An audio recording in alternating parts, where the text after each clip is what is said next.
Hey everyone, and welcome back to another episode. Now, if you watched my last video, you heard me tell you that I thought we were done with any compliance issues. Apparently, I was wrong and I have no trouble admitting it. So let's talk about what is happening now.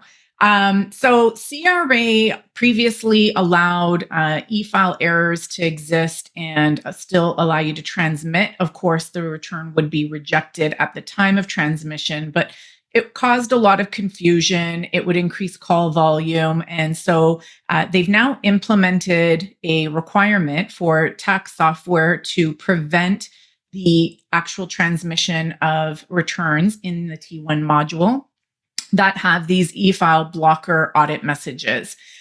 So let's talk about what this looks like inside ProFile. When you have your auditor turned on, you should see in your summary tab or your e-file tab a message that now says CRA e-file blocking error with a number after it. That is the message that when you click on it will take you to what is causing the error to be able to clear it.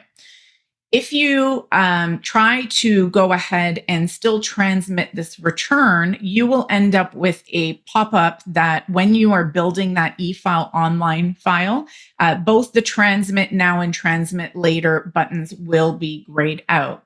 Now, if you don't see this message inside your summary tab, there is a setting that if you go to Options, Environment, and your Audit tab, underneath the Summary tab Include section, you're able to scroll down further in that list. At the bottom of the list, there is an option that is currently unticked that you need to tick that says CRA e-file blocking errors. Once you hit OK, you may have to switch out of the Summary tab and go back. You will end up seeing that same blocker message, and that's how to turn those on. So I know we're all ramping up for tax season. This here has been a bit of a whirlwind season, as you guys know.